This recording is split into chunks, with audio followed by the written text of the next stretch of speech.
જીતુભાઈ વાઘાણી સાહેબના હાથે થયું છે કે આપણા ભણતરમાં, આપણા શિક્ષણમાં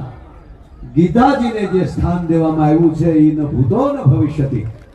એવું જે કાર્ય કર્યું છે એવા આપણા માનનીય મંત્રી જ છે અમારા માટે કાયમી એવા જીતુભાઈ વાઘાણી સાહેબ, અમારા ગઢવી સાહેબ, કીર્તિદાનભાઈ થી લઈ અને સમગ્ર અમારું કલા જગત, આજે અમને હરખ એવો છે જીતુભાઈ કે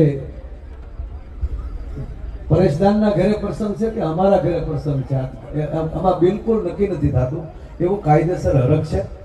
એવા બધા